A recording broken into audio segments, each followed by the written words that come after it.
Ay! Ni hao mga kats! Ano ko nga pala si Xiaolong Pao? Isa sa mga inyong paboritong West Philippine Sea enjoyer. Ano lang naman ako dito, umiikot-ikot lang naman ako sa dagat natin. Kaya wala lang, kamusta pala kayo dyan? Anong barko yun? Ah! China kulang sa lambing. BBM at Sara hiwalayan. Magkakaroon ba ng gera ang China at Pilipinas? Stop! This is our territory! Ni hao, Xiao lang ba? Sige, sugod mo. Plagay mo si Rosmar at si Rendon. Ngayon yung ipaglaban ng koron. Kikidushi kya shuli asingde. Ito, nakawin mo ang Pilipinas. Ito, at mapambalita na ilago atin agad simulan. Gusto na agad unahin. Last ka na China ako makakalaban nyo. Alam mo, inainit ako kasi nakita ko na naman to eh. Dahil na naman to sa... Ito yung toxic ex mo na balik ng balik sa'yo ang China. Kaya nga ito yung suot natin, diba? Bagay na bagay. Ako, saray rin sa ang China sa pag-IP hack. Nako ka, delikado yan. 1 billion ng mga codes ang kailangan mong ma-hack dyan. Ito nakita ko lang nagkaroon ng alitan sa mga barko. Dahil gusto lang naman dalan ng AFP ng mga supplies at sa isang humanitarian mission dun sa BRP Sierra Madre sa EEZ ng Philippines. So yan yung exclusive economic zone noong June 17. 2 araw lang bago yung birthday ni Rizal. So nakakatawa na ito yung mga usapet. Yung mga trending ngayon, Kim Chu, ikaw dapat na aming ambassadress. So panoorin natin saglit. Hey! Stop! This is our territory! Nakita mo yun? Pinapalo niya ng axe. Ay, ano to, Minecraft? Kumukuha ba kayo ng plastic? So dito nagbato din daw sila ng tear gas, CCG o yung Chinese Coast Guard at nagkaroon pa ng injury doon yung isang seaman natin na si First Class Jeffrey Facundo ng Philippine Navy. Saludo sa'yo na nawalan siya ng right thumb niya. Kaya ako lang magbe-very good sa'yo. Maraming salamat sa pag-defend mo sa ating sovereignty, sa ating respeto sa sarili nating bansa. Diba? Hindi tayong puro piliin mo ang Pilipinas. Diba? Hindi lang puro ganun. Kailangan din natin ng action. Kailangan din natin pakita yung pagmamahal natin. Hindi lang social media. Ito, nakawin mo ang Pilipinas. Kinukuha na yung di naman nila parte. So, maraming salamat. Saludo sa'yo. Ayan, ito isa pa, may iba pang clips niyan. Ayan, ito naman may axe siya. Para ako nasa isang DLC ng Sea of Thieves. Literal thieves. Yung ba't kailangan umabot sa ganito eh. Parang hindi nila nire-respect yung sa Hague na arbitration. So, bigyan natin onting konteksto bago natin tignan yung iba pa dito. Nagsimula yun sa 11 dash lines sa pagitan ni Chairman Mao Zedong noon at yung kanyang friendship sa Vietnam. So, hindi na niya pinursue yung Gulf of Tonkin. At meron din international tribunal tulad nung doon sa Hague na ating ginamit din years ago lang para paigtingin yung claim natin sa West Philippine Sea. Pero kulang pa din ito sa China. Kasi ito sa pagitan na ni Mao Zedong at sang Vietnam. So, nung nagkaroon ng international na tribunal na tinignan yung kanilang nilagay na 9 dash line, yun yung 9 lines na nagpapakita ng kanilang abot sa kanilang kapangyarihan, ay ito daw walang legal basis. So para lang ito yung mga nilalaro mo, yung parang sa ballpen na ginagano mo, tapos sa buo na lang, nagkaroon na lang ng biglang ano doon. So masyado siya malaki at hindi siya to scale. TLDR, meron silang Chinese Maritime Cartographer na pinakita hanggang saan naabot. So para kasama na din doon yung mismong reef, kasama doon yung mismong mga resources na nandoon sa abot sa 9 dash line na yon. Pero sinabi niya doon na ang seas naman ay discontinuous, meaning pwede ka naman dumaan dyan. Well, pinakita nyo nga na pwedeng dumaan doon pa lang sa pinakita natin video kanina. So throughout the years na marami na ding mga nagko-contest, hindi lang naman ang Pilipinas, iba't ibang mga bansa sa pagitan sa gitna ng South China Sea o ng West Philippine Sea sa ating kaliwa na may 6 pang government na kiniklaim yung kanilang parte doon. Ang nangyari kasi literal na tiger share ang gusto i-claim ni China. Sabi nga mismo ni Wang after a while na scarce nga lang yung kanilang evidence na meron silang ganun kalaking claim. Ang una nga nilang naisip ay isang small lake lang ang South China Sea. So, hindi nila masyadong finokusan yung maritime na disputes noon, nung Qing Dynasty. Mas gusto nga nila yung talagang land, which is medyo na-disappoint nga siya na hindi to pinursue hanggang sa dulo ni Mao Zedong. Yung mga ibang bansa na sinasabi ko nag-claim ay Vietnam, Malaysia, Philippines, siyempre, at yung mga nasa paligid pa niya. Nakakasala doon, kahit meron ng intergovernmental na tribune na sinasabi itong mga ganitong disputes, tulad na sa Hague, na nakakasala pa doon, history nila, tinuturo din nila na hanggang dito ang abot ng kanilang territory. Siyempre, pwede naman tayo dumaan doon, pero paano yung mga shoals, paano yung mga islands na nasa loob nung 9-dash line na yun. Doon tayo nagkakaroon ng awayan at doon nagkakaroon ng dispute tulad ng nakikita nyo kanina na ginagawang bad DLC ng Sea of Thieves, yung mayroon pa silang mga palakol. So naging back and forth to sa pagitan ng isang buong Tribune tsaka ng China na hindi ina-uphold yung decision ng Tribune sa kanila kasi nung nagkaroon ng ruling noong July 12 again ng Philippines against sa China na kanilang aggressive na pakikitungo sa atin sa sarili nating dagat o sa parte ng ating dagat na kiniklaim nilang sa kanila ay pataas lang ang tension. At dito nakakatawa lang kasi talagang hindi nila tayo binibigyan ng value kasi malaki sila eh, diba? So dito dumarating na yung magkakagera ba? Mahirap sabihin agad yan. Meron din tayong Mutual Defense Treaty sa United States. Ibig sabihin pa merong umatake o lumaban sa United States, tutulong ang Pilipinas at vice versa. Ngayon, hindi naman to parang laro ng red alert. Kaya ba siya red alert? Talagang yun ang kalaban natin. Kaya yung suot ko, ako ang kalaban nyo, diba? Akin lahat yan!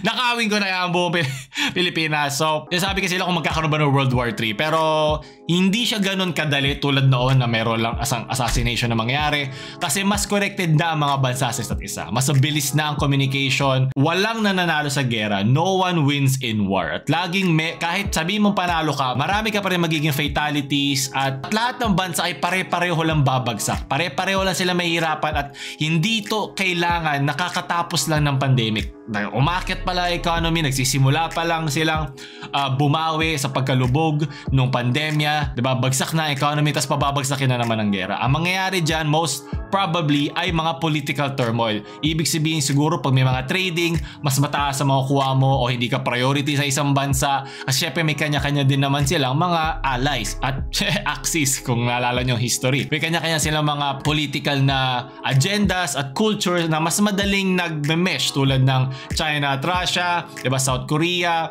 Philippines at US. May kanya-kanya silang mga alliances na part of history na hindi mo na ito matatanggal. Kasi syempre tayo ay resulta nung dalawa pang World War na nagdaan. So, kailangan natin take into account yun. Ang mangyayari na lang ngayon, kung hindi man gera, feeling ko, kung bibigyan ko to ng ratio ng chance, may 20% na pwede magkaroon ng gera.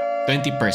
Kasi sigurado, pag nagsimula na maging super aggressive at maging violent na si Big Brother China, ay papasok na dito yung ibang mga bansa. At syempre, meron din naman mga kampi si China sa sarili niya. At sigurado rin ako, kung based sa history, hindi rin nakalimutan ng China yung ginawa ng Japan sa kanya. Diba? Masaya ka history. Naalala mo lahat ng dumi ng bawat isang bansa. Kung naalala nyo yung of Nanking, I'm sure di lang nakalimutan yon. Nung natanggal yung, di ba 11-line? Nung natanggal yung dalawa, lalo lumaki yung sakop nila. So, eto, may 4 pa daw na warship ang China na namataan sa Palawan. Sana ngayon pumunta. Yan, lagay mo dyan si Rosmar, lagay nyo si Rendon. Di ba gusto nila po ipaglaban ng Palawan? Ngayon ipaglaban nyo. Paglaban nyo kasama ang China. Sige, kayo na manguna. Total bida-bida kayo, di ba? Namataan na, patay mali siya lang, para tayong mga pakboy na dumadaan sa kanto mo, tinitingnan lang, dumadaan lang naman. Diba, nakakaasar lang na parang hindi siya bullying. Para lang to sa poker, mga big stock bully, mga malalaki na merong resources. Kita nyo na may liit ng ating mga barko kumpara sa barko nila. Huwag mo na rin tayong simulan sa laki ng kanilang production compared sa atin. Nakita ko pa to itong China state-controlled media na to na sinasabi tayo daw yung nagsimula. Na sinasabi na tayo daw yung naging illegal o illegally grounded there. Sinabi nga natin, hindi nga nila pinakita dito yung ginawa nila against dun sa mga seaman natin eh. Ito mo naman yung lakas nila kumpara sa atin, no? So, China banned from being supplied to a standard vessel under an agreement reached by China in recent years. Siyempre kayo bida dyan, China state control dyan. Kasi ito ba, ano tawag dito? Ano tawag dito? Itong pagkuha mo ng bag. Ano yan? Ito, nag-resupply din tayo ng ng material nyo. Ano yun? Ayoko maging diba? Ayaw mo maging mapanlait na ibang lahi. Pero ito yung nagpupush sa'yo na magsabi ng mga masasamang mga salita. Masasamang mga salita mga masasamang mga words. Ano ba yung hinahanap mo dyan? Mas okay na sa akin maitim ang budhi o maitim ang butchi in this term. Bilis na. Bilis ng pagkuha natin Pero sa Sea of Thieves nga naman, diba, magnanakawan din kayo. Nagpa-flash sila para ma-disorient sila. Isa pa yan. Ito yung isa pang angle. Ano pinaglalaban mo? Mas lamang nga kayo, di nga dapat kayo nang bubuli. Mas marami nga sila eh. Ito ba yung binuhusan sila ng tubig? Yung daliri ni Sarge. Sino? Ayun na nga. Binasa nga sila. Kami nga po, nakita mo yun, binatuhan lang binuhusan nga sila ng tubig, tas yung sa atin po, machete ang kalaban eh. So, yun lang. Gusto ko lang maalala nyo na hindi nyo kailangan mag-panic sa mga ganito kasi medyo matagal na rin natin ito pinagdadaanan kung i-search nyo yung 5 years ago, pinag-uusapan na natin agad to. Iisang dagat. Matagal na to usapin at magandang maalala nyo, hindi lang maalala natin sa memes at magets natin bakit may ganito klase aggression ng China. Hindi lang to sa atin, sa lahat to, ganito talaga sila. Parang sila yung toxic na ex mo na balik ng balik sa'yo, sasabihin na dead ma lang sa mga boundaries na nilaan nyo sa isa't isa, babalik talaga, ipupush na naman niya, saan niya pwedeng gawin, di ba? Hindi siya, ito literal na red flag na relasyon sa pagitan ng dalawang bansa eh. Hindi talaga siya green eh. Flag pa lang nila eh, diba? Tapos sa balita kinanginam tayo sa mga memes. The best version lagi na pupunta sa amin. Hayop. Sunod, English o Spanish, Mandarin. Parang ito yung sa mga analog horror ng Mandela Catalog. Sunod, bawal, pwede ba? Total sanay kayo sa mga wall. Pwede ba matuto din silang sumunod sa sarili nilang wall naman sa dagat? Bawal dumaan dito please. Wag na please, pulang-pula oh. Talaga nag-interconnect ang kulay natin ngayon eh. Leche, sunod. Ito naman baka sima namin eh. Baka matakot naman sila. Ang common uncle version. Galing mo idol. Siguro babalik ang lahat ng Chinese ko sa panakita nila to. Ito rin naman yung forma namin pag naka-sting tsaka cobra sabay eh. Yari kayo boy. Pag na-deploy na yung mga aswang namin dyan, yari kayo. Sunod na balita nga na ito naman daw. Isa daw sa mga pinakamasakit na breakup ng taon. Nababa na daw sa gabinete ni President BBM, si Vice President Sara. Umalis na rin siya bilang DepEd Secretary. So maganda tong remembrance para sa mga taong bumoto din sa kanila na ang politics ay nag-iiba. Diba? May sabi daw dito na neutral daw tayo. Very political ang iba sa mga memes natin dito sa channel. Pero gusto ko maintindihan nyo na ang politics ay walang sinasamba. Ang magkakampi a year ago ay pwedeng mortal na magkaaway na a year after. At maganda isipin na hindi lang sila mga muka na pwedeng palitan ang mga taong, ang mga politiko na nakikita nyo ngayon at makikita nyo na iba na at ganun pa rin ang kanilang kalakalan. Kasi ganyan ang politika. Makalat, toxic yan at marumi. Pero importante magkaroon ka ng pakialam sa politika. Kasi yan ang makaka-apekto hindi lang sa'yo pero sa mga anak ng anak mo pa. So kung ikaw ay kung hindi ka nagbigay ng effort na aralin sino yung boboto mo, tinignan mo yung kanilang mga track record, ano yung mga iba't ibang nilalabas sa mga news sa kanila, pagko-cross-check niyan, babalik din sa mukha mo yan. Yes, sige, cool ka na, wala kang oras magbasa. Pero paminsan-minsan pwede natin bigyan ng effort. Paminsan-minsan pwede natin bigyan ng oras. Minsan lang naman. Di naman kailangan palagi. Para maintindihan mo ba ano nangyayari sa Pilipinas. So ito yung Pilipinas overload, di ba? May external tayo mga problema sa China. Ngayon ito may internal natin na mga awayan. Ano ba kayo? House Black o House Green?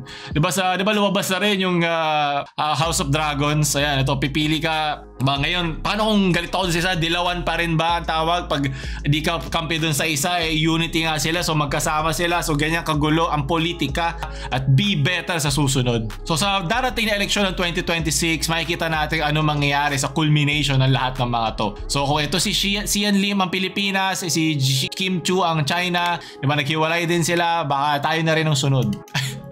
Ano ba? So, ako papanoorin ko yung segment, gagawan ko ng segment yan. Especially for you, from this to this. Nga pala kamukha ni BBM yung dating na sinuntok ni Sara, no? Basta wala magsusuntukan dyan, okay lang. Kaya kay Chang Ami yung ganong klaseng show. Bini Dapo. Naku, buta papakita sa China, ayaw nila yan. Magagalit sila dyan. Bini Dapo. No way, bro. Yan, laging ganyan ang China sa ating dagat. Iikot na lang bigla, tapos iikot-ikutan nyo. Oh my God, saan galing yun? Literal na naglabas siya ng sapot na parang gagamba. Ilang ba sa puwet? Nililin lang tayo ng TikTok eh. Ginaganon tayo. Huwag niyo isipin yung 9-line. Isipin mo lang yung sumasayaw na TikToker. Di ba? Ang ganda niya. Closure tayo. Sana lahat may closure. Di ba? May closure. Magkakaroon ba tayo ng closure kahit kailan sa China? Namimiss ko na. Gusto ko lang i-criticize yung mismo action ng China. Hindi ko kinikriticize yung mga mismong lahi dun. Kasi sigurado yung mga bababait din naman yan. Meron din nakakaintindi. Pero dito na pupush ka. Kaya nagiging sa ibang mga tao sa ganyan eh. Kahit, diba? Kahit hindi naman siya para sa lahat. Okay na pala, bati na pala ulit tayo China. Bati ayo. Kakalimutan ko na lahat ng panghihimasok mo, pagiging agresibo mo sa akin. Okay lang sa abusive behavior mo. Naka-red din si ate, lahat na lang. It all interconnects. Gawin natin Kikidoshi Kyashuli Ashingde! Sunod, palitan natin ito. Gawin mo tong sa kaliwa yung sa mga barko. Dito naman sa kabila pag nakita kong masaya ang Pilipino at isa pang in-check. Sunod. Ito naman yan. Sige, sugod mo. Plagay mo si Rosmar at si Rendon. Sige.